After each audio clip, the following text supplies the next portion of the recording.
Good afternoon, everyone. The International Parking and Mobility Institute is pleased to present today's Shop Talk, Leading Remote Teams and Best Practices. My name is Justin, and I'll be your moderator, assisting Vanessa Solesbee, CAPP, for today's Shop Talk. As a reminder, today's Shop Talk is being recorded. We will make the recording available online within 48 hours, and we'll post it to IPMI's YouTube channel. Before we get started, I'm going to turn it over to Dave Honorato, so that way he can say a few words to the audience. Thank you, Justin. I'd just like to take this opportunity to welcome everyone and thank you for participating in this Shop Talk, and thank Vanessa for hosting the Shop Talk and being the moderator, and IPMI staff for putting together these Shop Talks, which have been highly used by the participants during these unprecedented times, and wish that everyone's doing well, and hopefully that we'll get through this together by communicating remotely. So I want to thank you all again for your participation, and welcome Vanessa for her Shop Talk. Justin? Thank you, Dave. Before we get started, I just want to go over a few housekeeping rules for the day. If you have a webcam and comfortable doing so, please turn on your camera. IPMI wants everyone to feel engaged and participate, and we want to see your smiling faces. We want this virtual Shop Talk just to be like every regular Shop Talk, face-to-face and sharing ideas. As a reminder, all participants' lines are muted. We invite everyone to participate. To do so, we ask everyone to please use the raise your hand feature. For online participants, please click on the participants icon in the Zoom control menu. A separate window will pop up.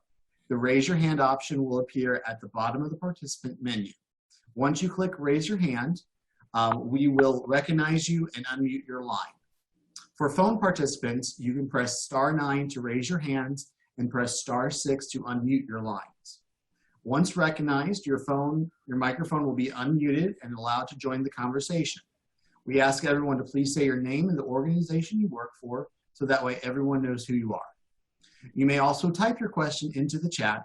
Please click the chat icon and then type your question into the comments, and then click return. I will then read it to the group. I do want to now recognize your moderator, Vanessa Solesbee, CAPP, and turn it over to her. Thanks so much, Justin, and good afternoon, everyone. It is a pleasure to be with all of you today and to see many of your faces. We were joking right before the webinar started that it's a good excuse for some of us like me to actually take a shower for the first time and get to see some faces that are not the faces of my family. But as Justin mentioned, today's topic is best practices for remote work and team leadership during this time of distributed working. And I worked myself remotely for the better part of the last decade, whether I was working from home or working on the road while consulting. And making remote work is an area of great interest for me. So I really, truly appreciate IPMI's invitation today, not only to get dressed and feel like I have somewhere to go, but also to listen and learn from all of you, because if the sneaking suspicion that many of us are having is correct, I think remote work is here to stay. And as many of you know, remote work it's not a new conversation. So thankfully there are some resources out there to help us. But before we get started with today's discussion, I just wanted to share some interesting facts that I learned in preparation for today's call. Between 2005 and 2017, the United States alone experienced over 150% growth in remote work. And while the estimates are that there are about 4.5 or 5 million people that are working remotely today, there are some new estimates that have been coming out in light of the COVID-19 crisis that say that about 25 to 30% of the workforce could be remote, distributed, or working from home by 2021. So that's a huge jump in the number of folks that could be working in a distributed environment.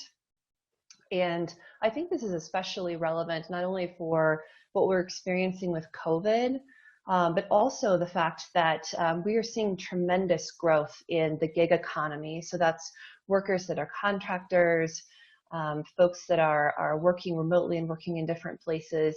And I saw some new information recently saying that this year it's estimated that folks working in the gig economy, working remotely and not in a traditional office setting, will account for about 35 to 40% of our total workforce is in that gig economy. So it's really interesting to see the shift happening as a response to COVID and some stay-at-home orders that our states have put into effect, but also just many of us have experienced a work from home situation or a remote work situation before and have had to adapt. And thankfully, I think we'll have some really interesting tips and best practices to share today on this call. So, and I will just make a note quickly, for those of you out there who are curious about some of the statistics that I mentioned or some of these changing trends, I'm happy to share my source information with Justin, and or feel free to email me directly and I can share some of the resources and sources for the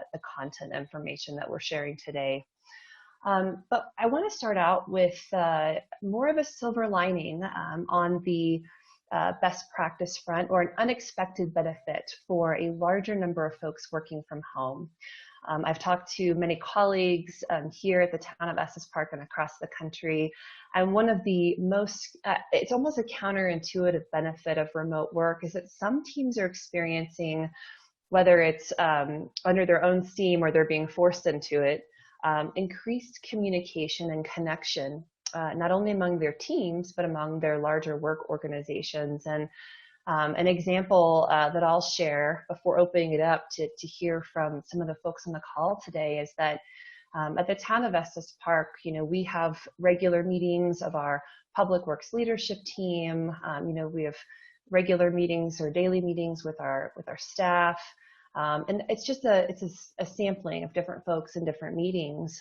However, with a more distributed workforce like we're experiencing right now, with all but a very few essential employees working from home, we've expanded those meetings to be more regular. We are doing weekly calls now on Monday morning, and the entire team is invited, not just the leadership portion or the engineering teams or, different portions of our public works department. We're really seeing a more inclusive and more transparent meeting schedule that is allowing us all to share and learn from each other and also get to know some of our teammates. And there's been an interesting divide, especially in our municipal government, of office staff versus field staff. And I really think that again, that silver lining for us is that instead of having those segmented calls and communication, that we are all blending in together and getting updates and sharing and learning more and more about the day-to-day tasks and interactions of our fellow colleagues, which has been a wonderful benefit because I think people are beginning to understand what the daily lives of their peers and those they manage look like more intimately, which is such a counterintuitive thing to have experienced when you are physically distanced, but it's bringing folks together on the communication front. And I want to open it up to see if anybody on the call today would like to share maybe some unexpected benefits of working from home, whether it's increased communication or connection, or ways that you are finding to keep work moving along in a way that keeps your teams motivated and engaged, even though you're physically apart.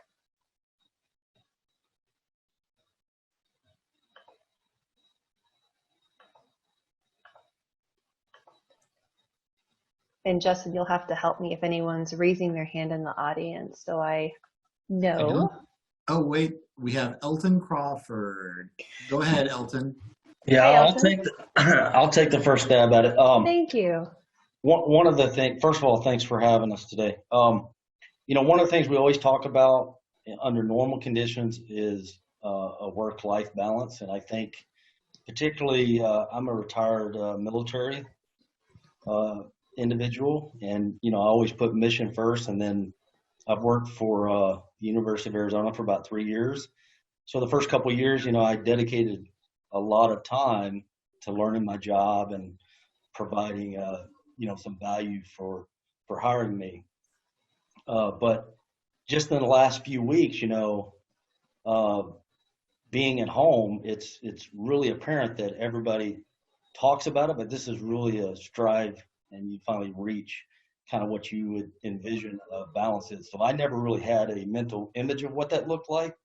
So that's one thing on a personal side. Connectivity is very important. You really find out how well your organization, the IT structure, network, and connectivity, and the tools you have, whether they're applications on the computer or the Zoom or whatever is out there, and you really find out if they're valuable or not. So at least it informs future investments and what you might want to invest in. So I'll just start it off. Like I said, I'm just kind of rattling on, but thanks for having us. Yeah, thanks so much, Elton. I really appreciate it. And we did get an email from Summer at the University of Idaho in preparation for the Shop Talk today, and I don't think Summer's on the call, but she shared that, her team has transitioned to having a daily Zoom meeting to keep in touch and just keep their workflow going. And I know that a lot of teams are doing that, but I appreciate Elton's input as well. This is a really new experience for some folks, and I know that, while there's the communication aspect, there's also the aspect of working to get people set up to be productive and effective from home. So whether that's the communication, defining communication tools or defining the IT tools that you need. One of the things that the town of Estes used pretty frequently, even prior to this event, but has really relied on, has been just keeping transparent documentation of what we're doing by department and via our daily leadership team meetings on a Google Drive folder, in a Google Drive folder that everyone has access to, and people can go in and see what communication is going out. They can see transparent meeting notes from the leadership team. There are some things that are kept confidential, obviously, for important reasons, but I've been very impressed by our town's ability to keep that information updated and keep it out there in a self-service sort of manner, so that employees can go out and look and get the latest updates, and that they're not waiting for that information to be fed down by managers or department heads. It's really allowed people to take some personal responsibility and go out and seek information. So that's something else that we're doing here in Estes. Any other thoughts or experiences with ways that remote work has improved communication or connection with your teams?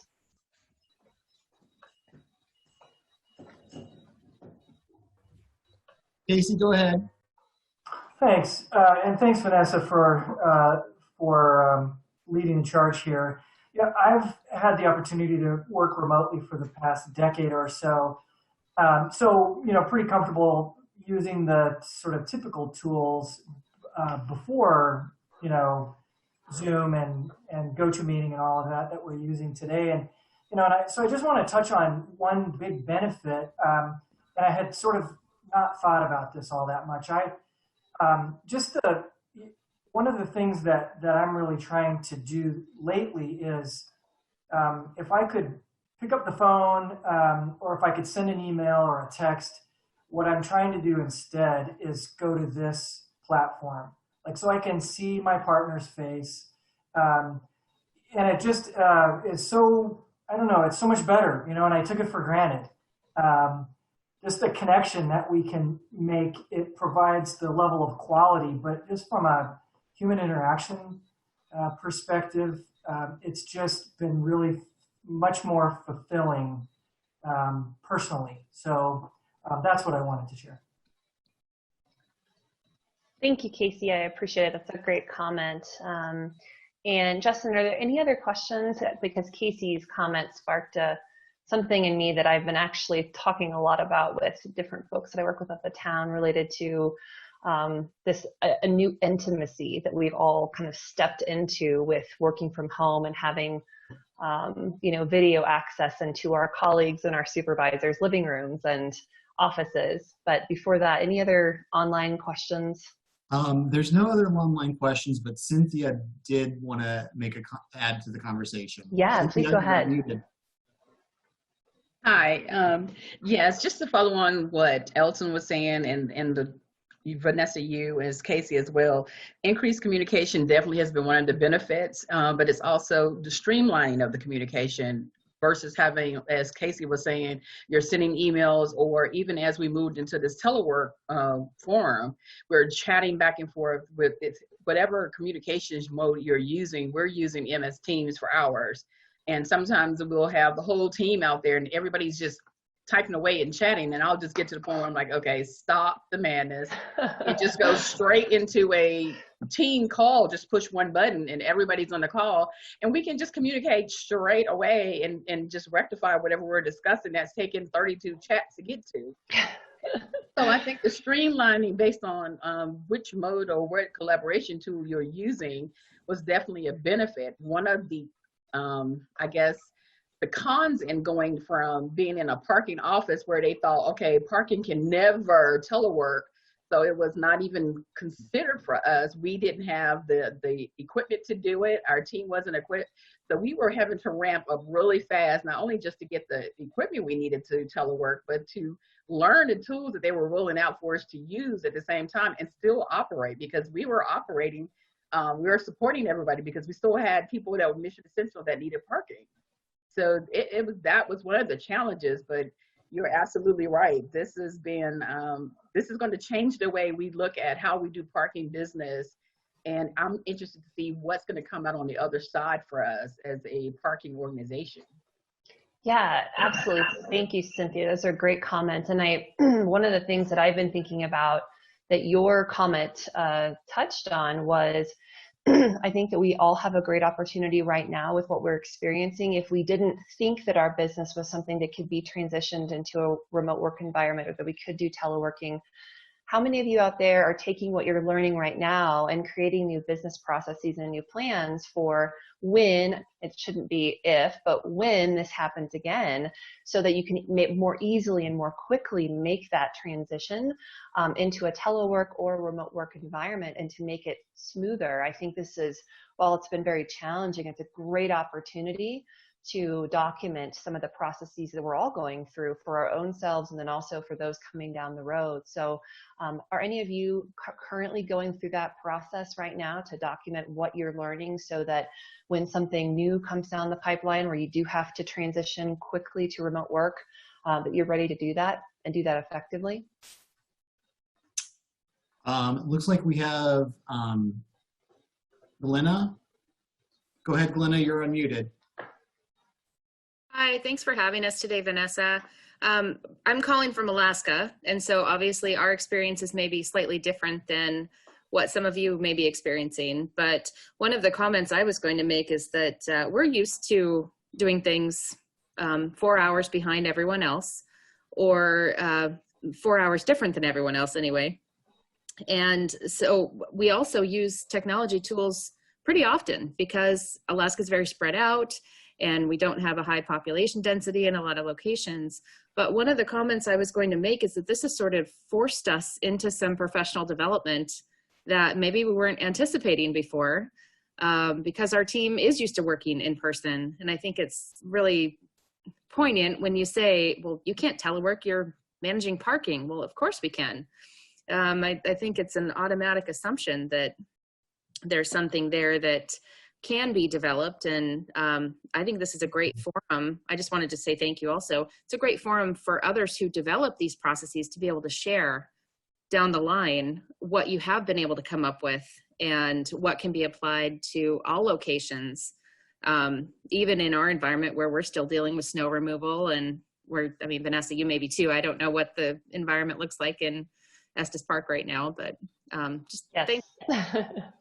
Yeah, we are definitely in the same boat. We got, it was 60 2 weeks ago, and then we had 20 inches of snow last week. So we are fully in Colorado spring. So, but Glenna, thank you. Yes, I've heard quite a bit about organizations that are taking this time to dig deep, do professional development, and think about, just not only, the business processes that go along with remote work or doing something that we maybe thought we couldn't do before, but also maybe taking the opportunity to not rush back into our routines and rush back into normal, but to set a vision for the work in the future that we would like to see, ways that not only make it easier for us to do our jobs as parking and mobility professionals, but that make it easier for us to remember that we're human beings too, and not just rush off to the next task. And so I think there's been some professional planning that's gone along with, you know, kind of emergency planning that I'd love to hear if there's anybody else that has some planning that they've been sharing. But also on the flip side too, if any of you are out there thinking, wow, over the past few weeks at home, I've gotten back into the routine of, you know, eating lunch away from my desk or taking a walk with my dog or my kids, and that has made me better and more present at work. Would love to hear some of those tips as well. Derrick Davis wants to add something. Derrick, you're unmuted. Go ahead. Hey, yeah, we're kind of a hybrid. Georgia Southern University, we're not experiencing snow right now. We have beautiful weather, but we have 3 parking patrollers that are actually doing maintenance around all of our lots, and our office is virtually open. We've actually, our sales for permits went on about a week ago. We've actually had double the number of sales for permits. We sold about $52,000 in permits last year, and we've already had $125,000 in permit sales for the upcoming fall semester. So our digital presence has been very strong. We've sent out emails and we've sent out social media about our permits on sale. And then I've been going to the office about 2 to 3 days a week and meeting with our parking patrollers that are actually doing maintenance now. So we've been kind of a cross section of parking for teleconferencing as well as actually being in the office. And all of our parking employees have been, there's been an AIMS, all of our software we use AIMS for parking enforcement. And AIMS has a webinar every other day, or every Tuesday and every Thursday, different topics. And we've been able to watch that, and a lot of it is just basic information, but it's been good classes, and everybody's been enjoying those classes that they've been offering. So it's been a good educational time for us, and it's been a good time to reflect on how our business practices work. Great, thank you for sharing, Derrick. Anyone else out there with questions or comments? We have Gail from the University of Arizona. Gail, go ahead, your line is open. Good morning, everybody. Well, since unlike Vanessa, I did not prepare myself with a shower to this meeting, so I'm going to continue to be behind the scene. And also, you know what, as you guys probably know, the hair salons are not open, so I'm growing gray hair here. So, but anyway, so what I want to say is that just to add little, some men look good with gray hair, but not always the women. But so the little calculation I did, since I am a partially finance person, mostly finance person, every day by not driving to university and back and prepare ourselves for that, we save, like at least in my case, I save at least 2 hours. So if I multiply that by 5, I get 10 hours of extra free time, woohoo, that I never had before. So that just basically something to look positive at, and because we have to look positive at every situation that presented to us. And that shows us, you know, just kind of add to Elton's comment about life, family and work balance, life-work balance. That kind of adds this extra 10 hours a day. It's almost a work day. Extra vacation, extra weekend day that we have now that we probably will not have anymore. And you're right, you are more productive because now I do take a lunch, I take a walk with my dog, I do all that stuff that I never used to do, and I come back with all kind of ideas. And I'm not sure if everybody liked my ideas, but that kind of helps. That's all I have. Thank you.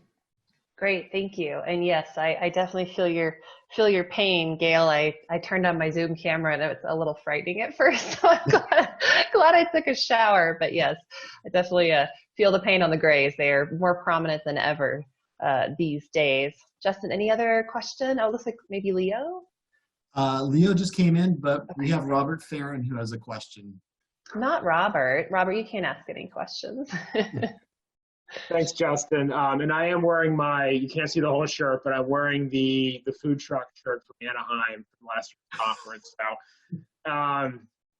I think what we've been doing is being more intentional just about communication with folks. And, I've tried daily to just call my, at least, managers and say, just ask, like, how are things going? I think the first time I asked that question, they would talk about all the litany of things going on at work, and then I'd ask again, how are you doing? So I think more of that personal connection that maybe we may not feel is appropriate at work, but now that we're under the kind of this new normal, and I hate saying new normal because it's not normal at all, and helping people understand that that there's a lot of other things going on. I mean, I just had a coworker today, spouse got laid off. We have folks that,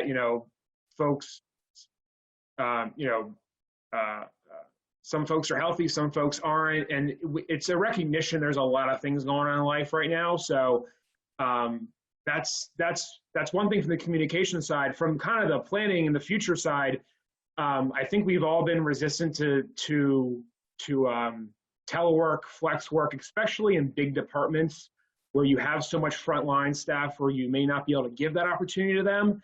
But we have a huge office space crunch in Columbus. And now we're starting to talk about, well, maybe we don't have to expand cubes or expand floors because people actually can be productive. I think people are starting to understand this isn't a day off for folks. I'm busier than I've ever been.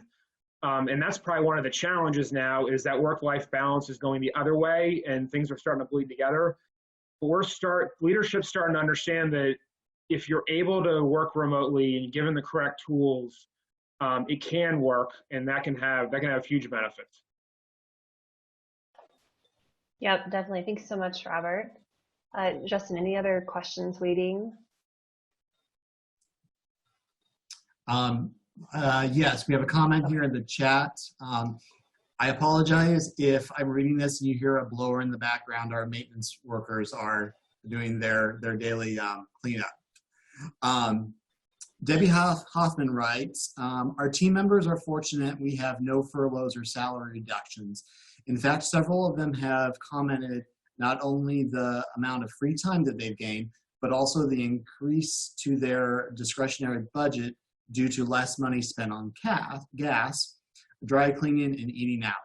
So some are celebrating by taking this new bump in their budgets to contribute to causes important to them. Thanks so much for sharing, Debbie. I really appreciate it. And Robert, your comment's a great segue to something that when Casey commented earlier kind of popped into my mind and I wanted to talk about today. And it's not, kind of a traditional topic about, the IT support we need or the meeting schedule that we have to keep ourselves engaged and productive. But one of the things that I've been talking more and more about with people is just the need for empathy and emotional intelligence are more important than I think ever before. As I mentioned earlier, there's an interesting intimacy that's involved with, even though you are physically distanced from somebody, having a meeting with them, because now you're seeing your coworkers, your boss, your teammates, folks that you have professional acquaintances with. You're seeing them in their home, in their natural setting, and it kind of breaks down that barrier between your professional persona and your at-home persona. And many of us who have, kids of all ages at home are trying to juggle keeping our kids busy and engaged. And I don't know what it is, but they are Zoom and Google Hangout magnets. Every time I think I turn on a Zoom call, I have one child or another floating into the picture. And so it really creates this interesting intimacy between coworkers and work colleagues that's maybe never been there before. And one of the things that Robert also mentioned beyond empathy is just the deep listening. I think that we are all busy. You know, some of us are busier than ever, but just taking the time to stop and listen and understand and have empathy for your colleagues, knowing that they may be trying to juggle kids or pets, or like many of us in the sandwich generation, not only trying to manage kids and pets, but also trying to keep our gosh darn parents at home because they want to run out to the store for every little thing. So keeping them healthy, the nice kind of separation that some of us craved, leaving the home for work, is now all dissolved in together. And so I think that, you know, practicing empathy and promoting self-care with yourself and with your colleagues is something that is more important than ever, because I think that we all strive as good managers and good leaders to understand that people have things going on in their lives that are far beyond our knowledge, and to bring, you know, empathy and grace to the workforce. But I think it's needed more now than ever, with folks just tapped out on every front. So, you know, one of the things that I've really been intentional about is trying to carve out some time to make sure that I can, you know, get my kids up and spend lunchtime with them and go for a walk with them, and to carve that time out that separates the workday into chunks and sections. What are you all doing out there to help not only manage your own emotional health, but also to reach out and support employees or teammates, or even if you're managing up to your supervisor who may be struggling? What tips do you have to maybe share with the rest of the group about how you are managing this newfound intimate relationship with colleagues and potentially employees as well? Meredith, you're up. Well, I had raised my hand for a different subject. That's fine. Okay. No problem. Yeah. I was just curious if others have been monitoring some of the discussions around how to make the most of this moment regarding teleworking as we eventually go back to normal. And we are hoping to get connected with people in HR, and so I'm at Oregon State University, so university setting, but we're trying to get connected with people in HR and our faculty advisor group to maybe modify our telework policy to at least change some of kind of the softer language to make it more encouraged and welcome. Right now, the policy is sort of written in a way that's like, well, if you have to and you absolutely can and it doesn't hurt the university, then maybe.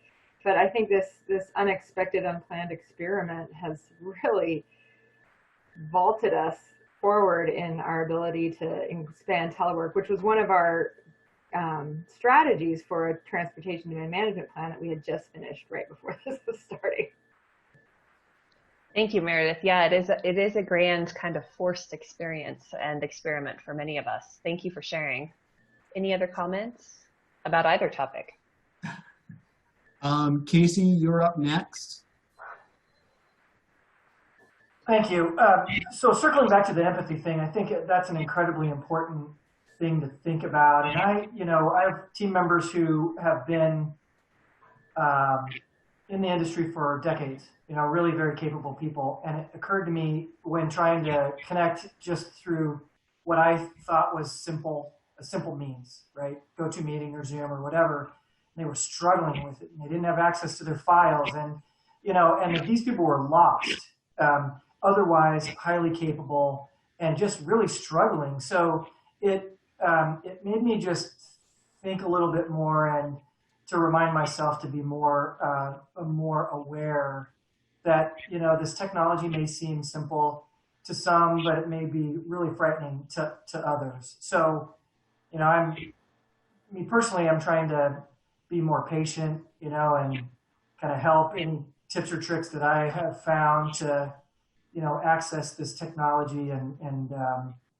But I think it's probably at the heart. You were sort of going down a different path, Vanessa, which is really incredibly important, like that look into your personal life. And, it's now the joke, when is the dog going to enter the scene, as opposed to if it will, and what am I wearing? And, we're all coping with that with grace and humility. And I think that's it.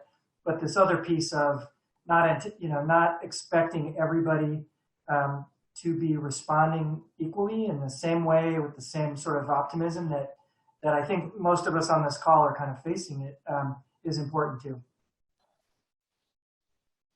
Thank you, Casey. Other comments? Vanessa, this is Rachel at IPMI. I just wanted to bounce in for a second. We've been remote, almost totally virtual office for a while now, and it is a different animal. So it's often that, I'm ready to move, let's go, committee meetings, come on. And you realize people just say, I don't know how to do this. I don't know how to set boundaries. And so and I think now with the further blurring of work responsibilities, childcare, dogs, family, the basics, it's really important to find what those boundaries look like for you and your team. And I would say that's for every human, right? Like you say 3 times a week, I must exercise. I run, I do whatever I do. But it's more important almost for managers to realize that the fact that folks are now home all the time, accessible all the time, you know what I mean? You should think carefully before you place that phone call at 8:30 at night. Yeah, if the building's burning down, place a phone call, sure. But I think, really creating space. And our team is actually very, very good at this. You might get a text, hey, do you have 5 minutes? Yes, absolutely. Or give me 15, I'll get back to you. The small graces that we lose over email, that we send emails at 4 a.m. because we're up and we can't sleep, I am guilty, is to take that pause before you take that action. Even under like crazy deadlines, pressing circumstances, I would just encourage, and I say, I work a lot on the weekends because I enjoy some of the work that I do and I like that quiet. But I take a step back and say, no, Rach, you don't need to send that on Saturday. You know what I mean? And thinking about how you're asking your staff to work, because they will model your behavior, good or bad, because they will think that that is what is expected. Yes. Absolutely. Thank you. Yeah, that's incredibly poignant and relevant to me. 2 quick thoughts. I had a friend send me a meme recently that speaks to exactly what you're talking about. It was Dolly Parton, and she was, instead of singing, I'm working 9 to 5, she was like, I'm working 4 to 4:30 and 4:30 to 5:30 and 5:30, and like the whole day our whole day is now a work day because it's blended with school and work and all of our other responsibilities. So yeah, absolutely. Just taking a moment to realize, when are you sending a message or when are you reaching out? I had to chat with my boss last week because he kept sending me meeting requests for 5 minutes before the meeting was going to start. And usually I had something else going on, but he was just focused on, here's what I need. I need this to happen now. We'll set up a Zoom call. And while Zoom is great, or Google Hangout is great because we have that connection that we've talked about, there is some, I don't know if it's new, but research that talks about how your body responds to seeing human faces a lot on Zoom or on Google Hangout, but you're not physically present with that person. It's hard. And so we also have to give our bodies some empathy that we are having a totally new experience where we are not seeing as many people every day, and our bodies are trying to understand, I see a person's face, but they're not physically here.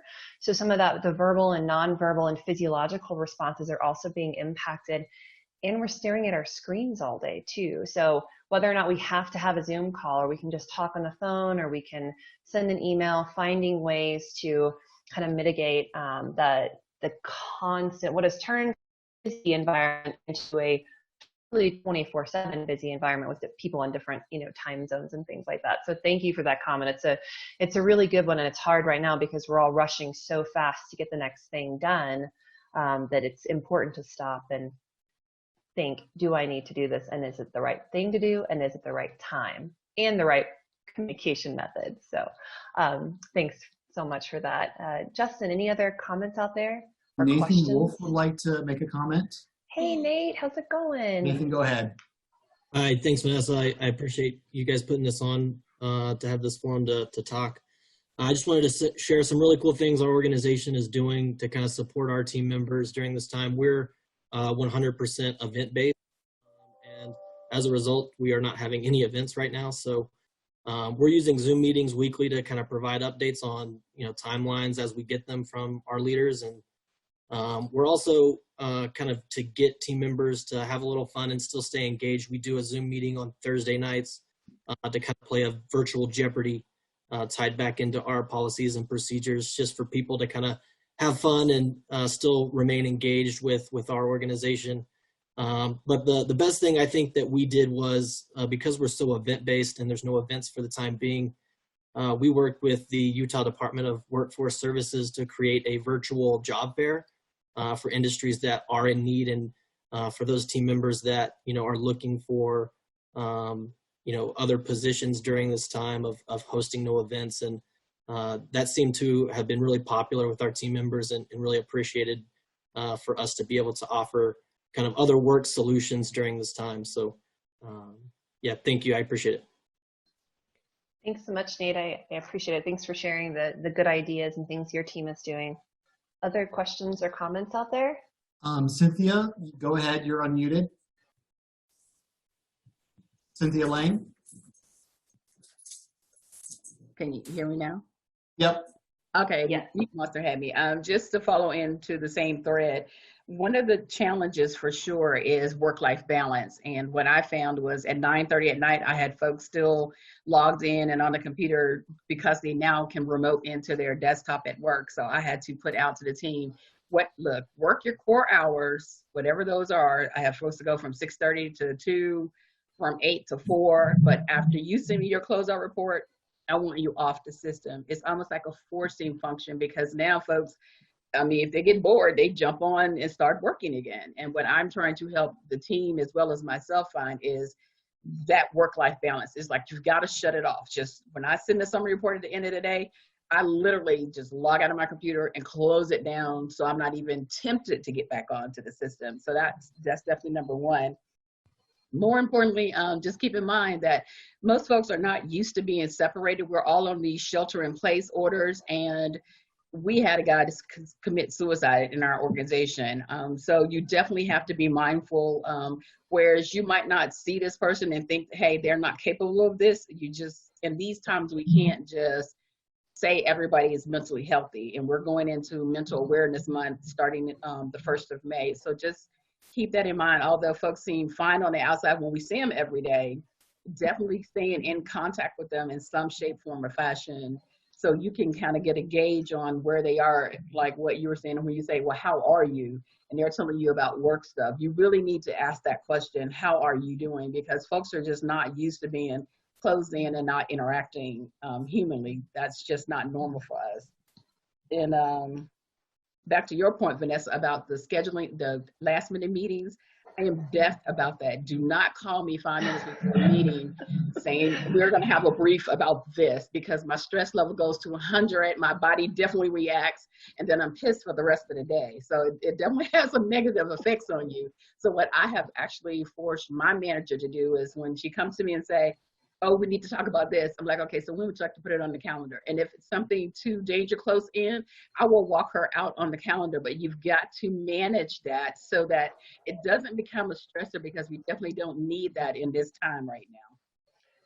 Thank you, Cynthia. Yes, and I agree with you 100%. I can't say enough about, and those who, like Casey, that have worked from home, you have to have schedule and structure to your day. And it's important that you communicate that out regularly to those that you know will be pinging you for meetings. And so when I noticed that I was getting a 5-minute before meeting request, I started reaching out to my supervisor, and now every Monday morning we talk, here's when I'm available this week, here's when I can schedule meetings, here's when I have the kids.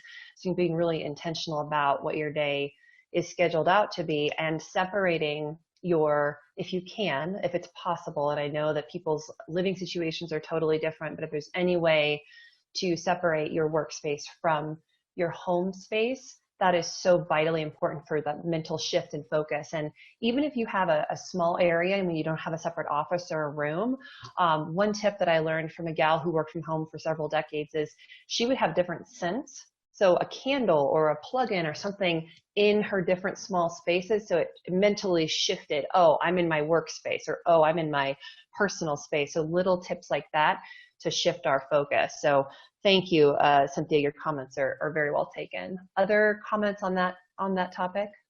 Flo, you're up. Hi. So kind of speaking more about being a parent and having to work from home with, in my case, my husband and my 2.5-year-old and 1.5-year-old that doesn't get, mommy's working and mommy can't play with you right now.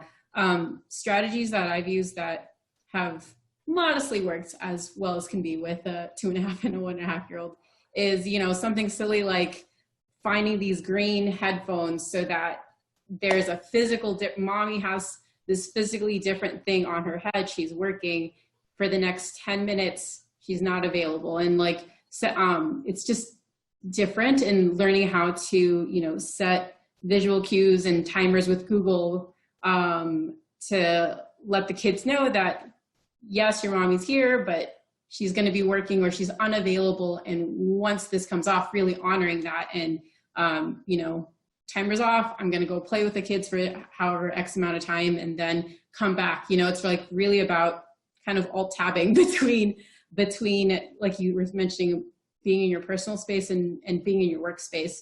The other thing that I found to be successful for me is, I'm fortunate that I have a strong partner and a husband that, he is able to watch the kids for a lot of the times.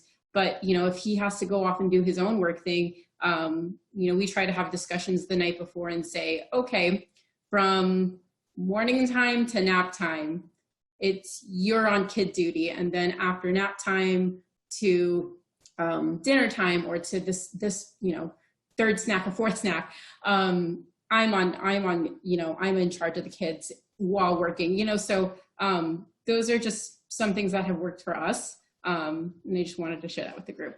Thank you, Flo. I've got a 4 and an almost 2-year-old. So everything you were saying, I just wanted to say same. That's exactly what we're doing as well. But I love your idea about the headphones. Again, it's back to the visual or the scent cue.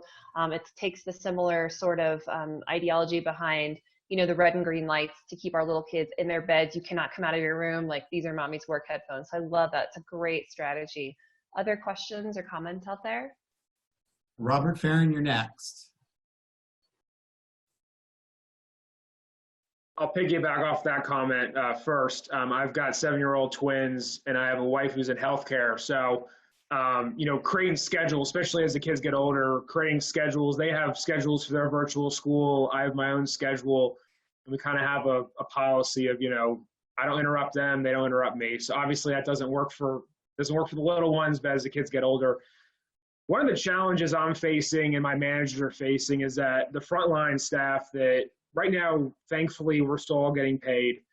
We're on rotations where we're staying in really small groups. We don't need all of our officers. We don't need all of our cashiers, but we do need to still need to process payments, safety violations. So we're keeping them in small groups that, God forbid, if someone does come down with this, that it's contained and not the whole team. But what we're struggling with is, we've got introverts and extroverts, and we try to reach down to those folks and just, again, see how they're doing and make sure that they understand what's going on. But it is a challenge. You're not seeing folks day in and day out if they're on one week, off the other. So I just kind of throw that out because that has been a challenge. We're about a 50-plus person staff. Some of us are remote, and we're still being at or probably even more productive than before, but we still have a large percentage of the group that is in this rotation. It's a challenge to kind of get their gauge of one, how they're feeling, how their family's feeling. So I just throw that out there. Thanks, Robert. Other comments or questions?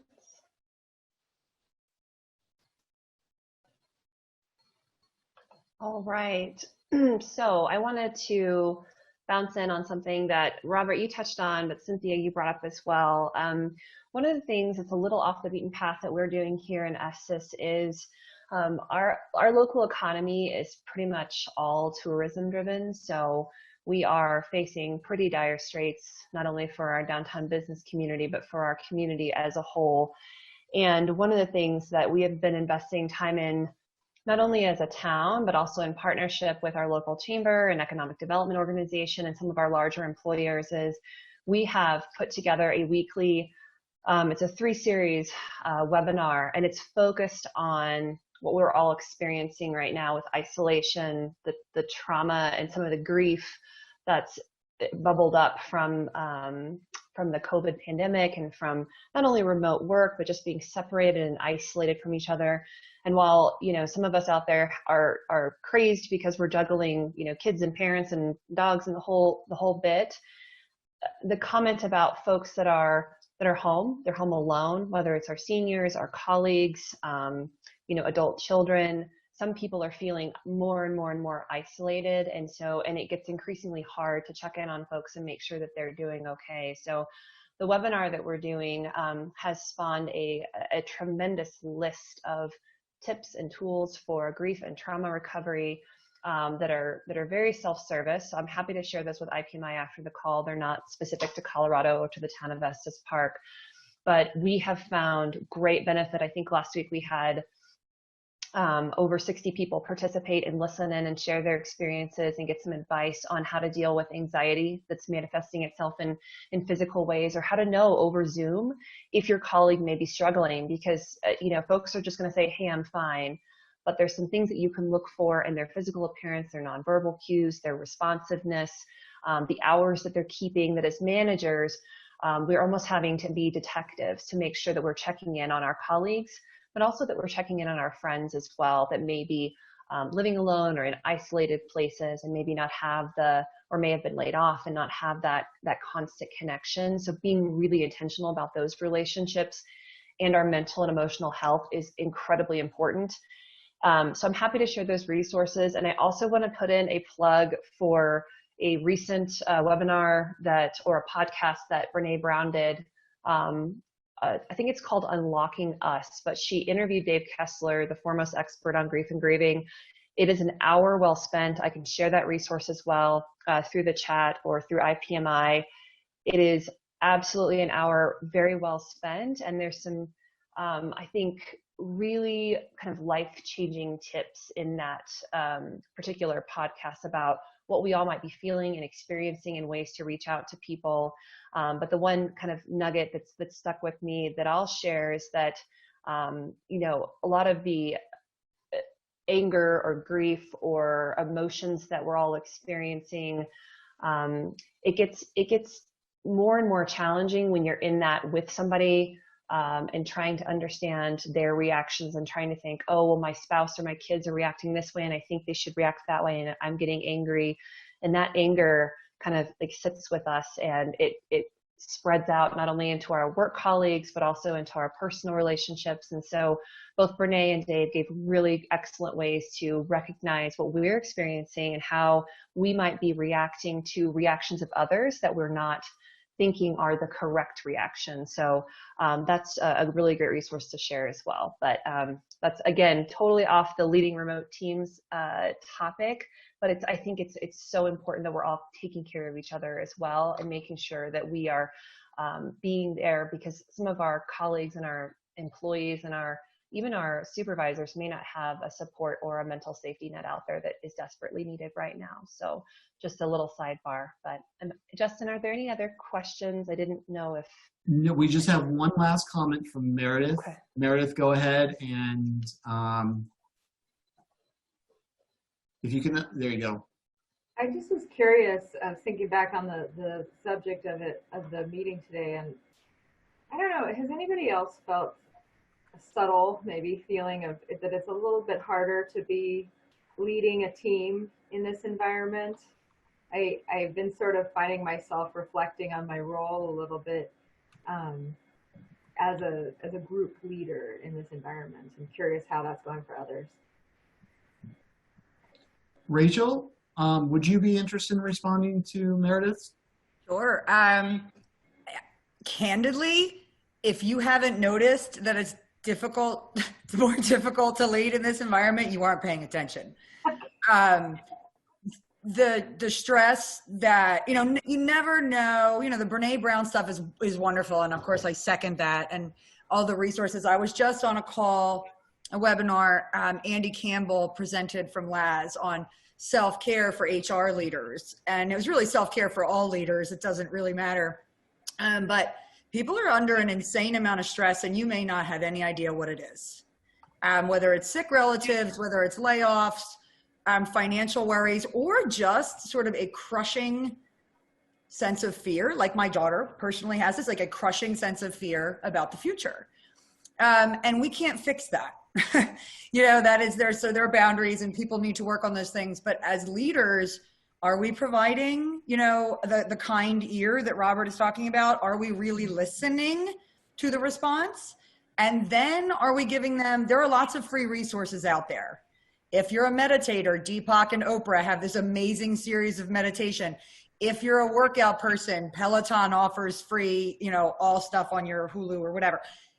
There are free resources, and as leaders, we got to ask and we got to look for those warning signs, not just with our teams, you know what I mean? But also I think thinking about giving people different opportunities to collaborate. I know I've learned a lot more about what each of my team members do on a day-to-day basis when I get on a Zoom and I look in their computer and I look in their world and I go, I knew Kathleen was a rock star and Kim, but I'm constantly blown away. I'm like, oh, well, they do that too. And Justin too, right? And they do that too. So maybe there's an opportunity there. But Meredith, I think you're right on point. I mean, how do you check in this environment? How do you lead? And we do have another shop talk coming up, you know, with the Marlin Group, and they're going to talk about just that, right? Like, how do you recognize things and how do you offer real concrete help? Not just, hey, it sucks for everybody, but how do you offer, you know what I mean, resources that are really meaningful? So I don't have an answer, but I think you're right, Meredith. And I think I appreciate the candor of everyone on the call today. You know what I mean? I think that one of the positives possibly that's coming out for people is an ability to be a little bit more authentic and vulnerable with what they're doing, both personally and professionally. So I welcome it, but it's uncomfortable sometimes.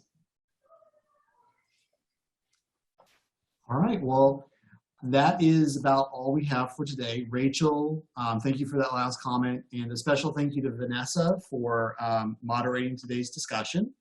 I want to let everyone know that this will conclude today's Shop Talk. I would like to invite everyone to continue the conversation at IPMI's forum. You can log in at forum.parking-mobility.org. And we also invite you to join us on April 29th, May 6th, and May 13th for our next Shop Talks. We also invite everyone to stay connected. Our community has a long history of being resourceful and helpful during both good and difficult times. Thank you for your membership, your support, and your willingness to jump in and connect, and your dedication to our industry. As we navigate this crisis together, we want to ensure that you continue to have the access and tools, resources, and most importantly, the community of peers that can help you move forward through this unprecedented time. IPMI is wholly committed to helping you stay informed and stay connected with your fellow industry professionals. Thank you again for joining us. Today's Shop Talk is copyrighted in 2020 by the International Parking and Mobility Institute with all rights reserved. You may now disconnect. Thank you.